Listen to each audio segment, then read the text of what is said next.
Kenalkan kami dari kelompok 5 kelas A Geoteknik. Saya Sylvia Manuela Setapi, NIM 07300 18058. Saya Hadrian Sergio Astrendo Pilo, NIM 073 0018 00021. Dian Salusaini dengan NIM 073 1873. Pada video ini, kami akan menjelaskan materi mengenai konsep desain lereng dan open pit mine design. Untuk materi yang pertama, konsep desain lereng. Pada tambang terbuka, desain lereng merupakan suatu tantangan karena apabila lereng tersebut baik untuk operasi penambangan maupun sarana penunjang operasi penambangan tidak stabil, maka seluruh kegiatan penambangan dapat terganggu. Oleh karena itu, analisis kestabilan lereng merupakan bagian yang penting agar produksi dapat berjalan dengan baik dan mencegah terjadinya bencana yang fatal. Desain lereng dibuat dengan tujuan untuk memberikan konfigurasi penggalian yang optimal terhadap keselamatan, perolehan ore, dan pengembalian modal. Desain lereng ini diharapkan dapat stabil sampai umur tambang, bahkan mungkin sampai tambang tersebut ditutup. Untuk itu, kondisi kestabilan lereng harus mampu dikelola dengan baik. Dalam industri pertambangan, semakin tinggi lereng atau semakin curam suatu lereng, maka keekonomisannya juga akan semakin tinggi. Namun hal ini memiliki risiko yang tinggi juga terhadap keselamatan. Untuk itu direkomendasikan dalam pembuatan suatu lereng dapat mencakup keuntungan untuk keekonomisannya dan juga aman bagi keselamatan. Dalam membuat model suatu geotek, dibutuhkan beberapa komponen dasar seperti model batuan massa, model geologi, model hidrologi, model struktur, model tegangan in situ, dan juga geoteknik seismik loading. Dalam development suatu proyek, yang pertama dimulai dengan adanya mineral deposit.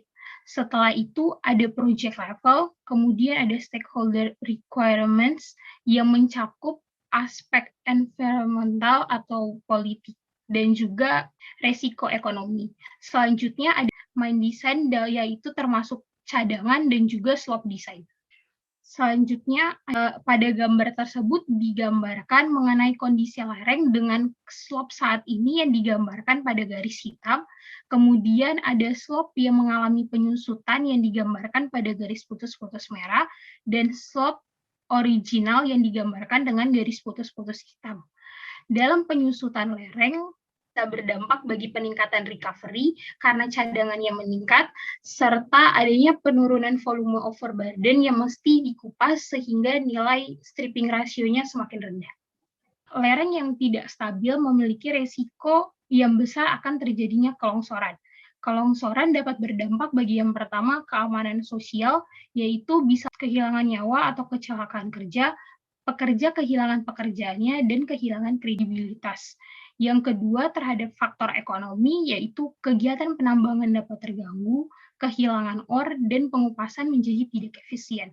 Yang ketiga, dampak bagi lingkungan dan regulasi, yaitu lingkungan jadi terdampak seperti pergeseran tanah akibat longsor, memperketat regulasi, dan bahkan penutupan tambang.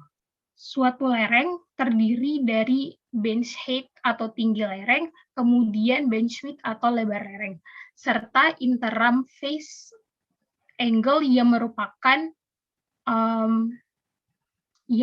kumpulan dari lereng-lereng yang dipisahkan oleh jalan tambang. Secara detail, bench terdiri atas crash dan floor, di mana bila ditarik garis dari crash ke floor, kita akan mendapatkan overall slope, dan bila ditarik garis tegak lurus dari crash yang disambungkan dengan crash, maka akan didapatkan tinggi lereng. Selanjutnya, nilai AFK dan PK acceptable untuk desain lereng tambang terbuka. Jadi di sini ada tabelnya, ada slope scale, consequences of failure, ada SF min-nya, static, SF min dinamik, dan FMX-nya. Jadi pertama ada single bench, yaitu lereng tunggal, dengan consequences of failure low sampai high, SF min-nya static 1,1, SF min dinamiknya NA, FPmax-nya 25-50%. Lalu ada multi-bench atau interim. Consist of failure ada low sampai high dengan FPmax-nya 25, 20, dan 10. Lalu ada global atau overall Consequences of failure ada low sampai high dengan SF min-nya rata-rata 1 sampai 2 sampai 1,5, SF min dinampingnya 1 sampai 1,1, dan FP max-nya berkisar dari kurang dari 5% sampai dengan 20%. Lalu di sini ada tingkat keyakinan geoteknik sesuai dengan kode RC. Jadi di sini ada peningkatan tingkat pengetahuan dan keyakinan geoteknik. Jadi ada klasifikasinya, yaitu ada sumber daya mineral. Itu terdapatnya konsentrasi atau material yang ekonomis pada kerak bumi yang memiliki prospek yang baik. Jadi sumber daya mineral di sini diklasifikasikan menjadi sumber daya mineral tereka, tertunjuk, dan terukur. Jadi sumber daya mineral yang tereka itu adalah sumber daya mineral yang tonase, kadar, dan kandungan mineralnya dapat diperkirakan dengan tingkat kepercayaan yang rendah. Hal ini dibuktikan atau diasumsikan dari bukti-bukti geologi. Tetapi kontinuitas geologi dan atau kadar tidak terverifikasi. Lalu yang selanjutnya itu ada sumber mineral terindikasi atau tertunjuk. Ini adalah sumber daya mineral yang tonase, densitas, bentuk, karakteristik, kadar, dan kandungan mineral dapat diperkirakan dengan tingkat kepercayaan yang wajar atau sedang.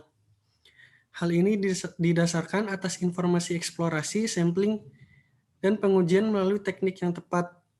Lalu selanjutnya ada sumber daya mineral yang terukur. Itu sumber daya mineral yang tonase, densitas, bentuk fisik, karakteristik, kadar, dan kandungan mineralnya dapat diperkirakan dengan tingkat kepercayaan yang tinggi.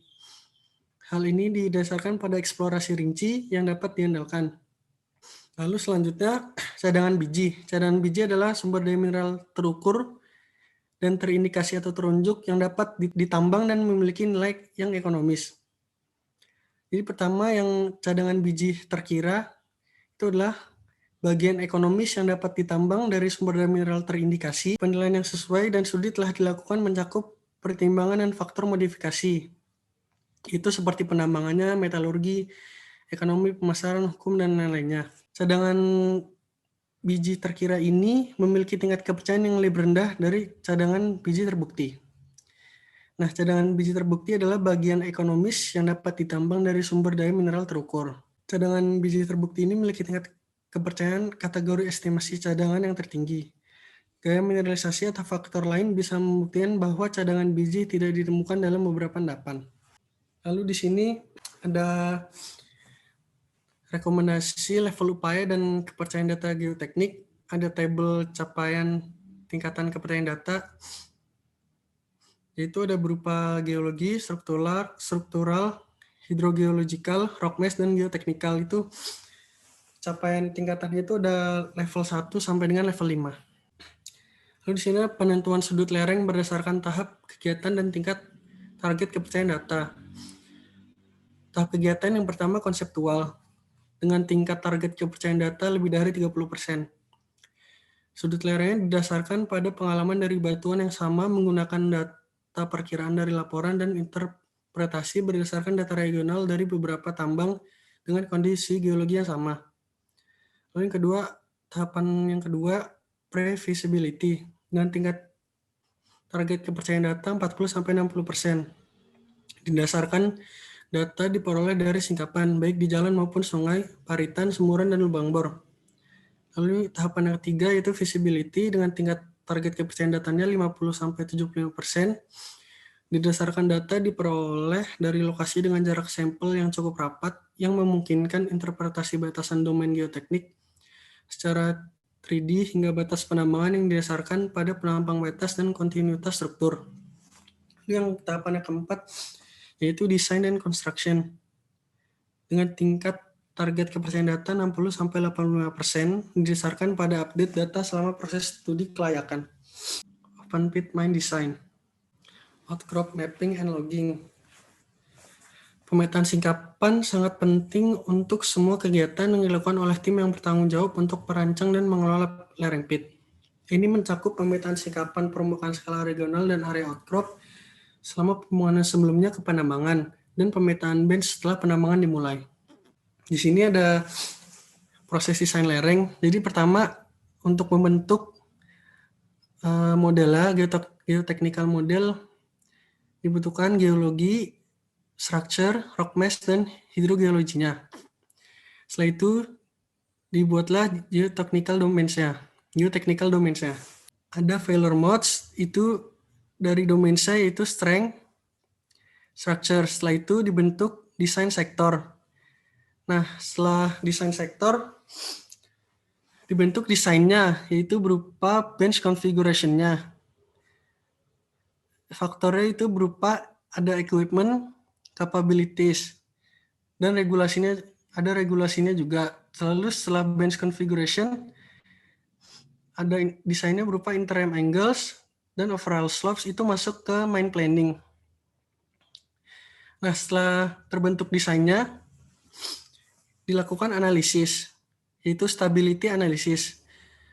Yang dianalisis itu berupa strukturnya, strength-nya, groundwater, in situ stress, partial slopes-nya, dan overall slopes-nya. Nah, setelah dianalisis, dibentuklah final design-nya. Final design dengan mempertimbangkan risk assessment-nya. Setelah dipertimbangkan dengan risk assessment-nya, apakah desain ini layak atau tidak. Setelah itu, jika layak, diimplementasikan. Dilakukan blasting, dewatering, depressurization, dan monitoring. Lalu tahap terakhir yaitu closure. General Geotechnical Logging. Data yang dicatat pada lembar logging lapangan harus mencakup setidaknya yang pertama ada identifikasi exposure yang dipetakan, skala peta, nama orang, dan tanggalnya. Yang kedua ada jenis batuannya. Yang ketiga sifat struktural yaitu orientasi atau arah kemiringan dan kemiringan, frekuensi, jarak, dan persistensi, bukaan, kekasaran, ketebalan, dan sifat pengisian, dan patahan-patahannya. Pemetaan untuk analisis struktur. Teknik pemetaan yang digunakan untuk pengumpulan data struktural terperinci biasanya termasuk dalam salah satu dari 3 jenis berikut. Itu yang pertama ada line mapping, yang kedua ada window cell mapping, dan ketiga digital imaging. Sekarang saya akan menjelaskan mengenai surface geophysical logging, yaitu dengan cara pertama yaitu seismic methods, yaitu metode seismik ini digunakan itu pada lingkungan sedimen dan batuan keras biasanya, dan tujuannya itu untuk perencanaan tambang ke depannya. Dan untuk tujuan penambangan batu bara, analisis data seismik ini bisa memberikan informasi struktural terperinci tentang lokasi, sifat, dan lemparan sesar, definisi zona rekahan, dan identifikasi pemisahan dan ketebalan lapisan batu bara itu sendiri. Dan untuk tujuan penambangan logam keras serta batuan, sebagian besar studi seismik hingga saat ini itu konsentrasinya itu berada pada endapan yang saat ini dianggap tidak sesuai untuk operasi tambang terbuka. Yang kedua adalah metode medan potensial, kelistrikan, dan elektromagnetik. Pada skala endapan ini, berbagai metode geofisika non-seismik itu berbasis pada permukaan dapat digunakan untuk menghasilkan parameter bawah permukaan yang dapat memberikan informasi yang berguna untuk tujuan perencanaan tambang. Dan ada juga overburden soil logging, yaitu ini merupakan standar global untuk rekayasa logging dan klasifikasi tanah lapisan penutup berdasarkan USCS dan ASTM.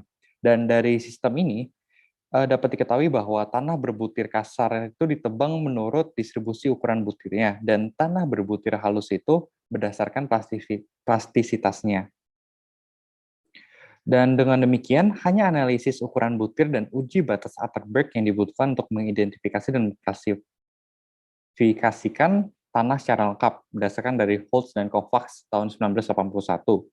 Dan ada juga 4 divisi utama di USCS, yaitu yang pertama tanah kasar, yang kedua adalah berbutir halus, yang ketiga adalah organik, dan keempat adalah tanah gambut. Lalu ada juga core drilling dan logging, yaitu dalam penambangan terbuka, pengoboran inti putar itu atau core drilling itu adalah metode penyelidikan bawah permukaan yang paling banyak digunakan. Untuk desain lereng pit ini membantu untuk tingkat kepercayaan hubungan geoteknik dan dengan sifat rekayasa batuan yang akan membentuk dinding pitnya. Langkah-langkah core drilling dan logging adalah seperti berikut, yaitu yang pertama, planning dan scoping dari area drill hole tersebut. Yaitu yang kedua adalah menentukan lokasi akurat dari lokasi drill hole yang akan dilakukan. Yang ketiga adalah core barrel dan core recovery-nya. Yang keempat adalah downhole surveying. Yang kelima adalah orientasi core-nya bagaimana. Yang keenam adalah core handling dan dokumentasinya. Yang ketujuh adalah core sampling, serta penyimpanan serta preservasinya. Dan yang terakhir adalah core logging. Untuk core logging sendiri itu adalah teknik dasar yang digunakan untuk memperoleh informasi geoteknik, dan itu biasanya hanya dilakukan oleh ahli geoteknik, insinyur geologi, dan juga geologi teknik. Kemajuan teknologi elektronik itu tentunya telah membuat pengambilan dan manipulasi data itu menjadi lebih efisien. Tetapi penting juga untuk diingat bahwa proses logging yang sebenarnya itu merupakan operasi yang manual, dan dia menekankan perlunya orang-orang terlatih dan berpengalaman di bidangnya. Berikut adalah prosedur dalam pencatatan geoteknik, yaitu yang pertama, pencatatan data identifikasi dasar lubang bor pada log, termasuk dengan jumlah, lokasi, dan level yang dikurangi dan orientasi lubang bor. Nama tersebut, orang yang melakukan logging, dan tanggal loggingnya juga. Yang kedua adalah pencatatan data pengobaran dan pengujian dasar, termasuk juga dengan jenis peralatan dan fluida bor yang digunakan, casingnya, kehilangan cairan pengobarannya berapa, level air dalam pengeboran sebelum dan sesudah, dan hasil apa saja pada tes downhole. Dan yang ketiga adalah logging material tanah overburden berdasarkan USGS dan ASTM.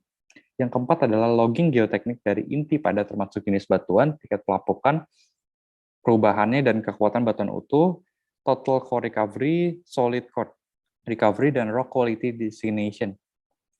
Yang kelima adalah logging geoteknik dari rekahan yang memotong inti padat dan termasuk dengan detail orientasi rekahan relatif terhadap sumbu inti dan jarak fraktur infill. Dan yang keenam adalah logging struktur skala besar, dan yang ketujuh adalah ringkasan pencatatan geoteknik. Untuk downhole geophysical techniques itu biasa digunakan di semua tahap pertambangan, mulai dari eksplorasi, pengembangan, dan selama produksi dan pemantauan pasca tambang untuk kegiatan rehabilitasi juga dipakai. Mereka itu digunakan untuk menyelidiki target geofisika atau zona kepentingan yang diidentifikasi selama survei geofisika permukaan. Informasi geoteknik ini akan berharga bagi pemetaan ke depannya, dan juga data logging tersebut dapat digunakan untuk menentukan batas hidrologi, sifat fisik, sifat mekanik, kimia, dan massa batuan. Lokasi dan karakteristik fisik fitur dari geofisika yang ditentukan dari teknik itu berbasis dari permukaan dan struktur yang memotong lubang bor. Lalu ada juga groundwater data collection, yaitu pendekatan terhadap air tanah. Nah, air tanah ini kan dapat merusak stabilitas lereng dan tekanan fluida yang bekerja dalam diskontinuitas, dan ruang pori pada massa batuan ini dapat mengurangi tegangan efektif yang mengakibatkan penurunan tegangan gesernya. Lalu ada juga pendekatan bertahap, yaitu dengan cara data hidrogeologinya itu dikumpulkan untuk dianalisis kemiringan pitnya dengan cara sebagai berikut, yaitu yang pertama pengumpulan data awal, yang kedua adalah karakterisasi aliran air tanah secara keseluruhan sistem, dan langkah ketiga adalah karakterisasi lereng pit lokal. Dan saya akan menjelaskan mengenai jenis-jenis pisometer, yaitu yang pertama istilah sumur observasi atau pisometer ini biasa digunakan untuk menggambarkan lubang bor dengan mengukur ketinggian air atau tekanan pori di lapangan. Istilah ini sering disebut juga dalam banyak tes dan laporan, yaitu pisometer sering digunakan untuk pemasangan dengan interval penyelesaian tertutup yang lebih pendek. Lalu yang kedua adalah standpipe pisometer tradisional, yaitu pipa tegak yang memungkinkan tekanan diukur sebagai aliran air dalam pipa. Pisometer itu terdiri dari ujung saringan atau interval lubang pipa dengan panjang yang diinginkan yang dipasang di bagian bawah pembungkus yang kedap udara dan juga mencuat ke permukaan. Yang ketiga itu adalah vibrating wire pisometer, atau ini adalah metode yang baik untuk mengumpulkan data ketinggian air dan mendefinisikan gradien hidrolik vertikal di sekitar lereng lubang aktif. Pisometer ini cocok digunakan untuk dipasangkan ke dalam tanah, dan aplikasinya ini bisa macam-macam. Dan dengan bantuan data logger, nilai dari pengujian pisometer itu akan muncul juga di layar laptop. Lalu ada tes hidrolik juga, yaitu yang pertama ada falling or rising head slug test yang merupakan cara yang cepat dan praktis untuk mendapatkan data permeabilitas. Lalu ada juga rising head test yang dimulai dengan menurunkan permukaan air secara cepat di sumur kontrol dan kemudian melakukan pengukuran ketinggian air di sumur dengan naiknya air. Yang ketiga adalah falling head test atau Ini dilakukan itu dengan menaikkan permukaan air secara cepat di sumur kontrol dan selanjutnya mengukur permukaan air yang jatuh. Dan berikut adalah presentasi dari kelompok kami. Mohon maaf apabila ada kekurangan dan terima kasih.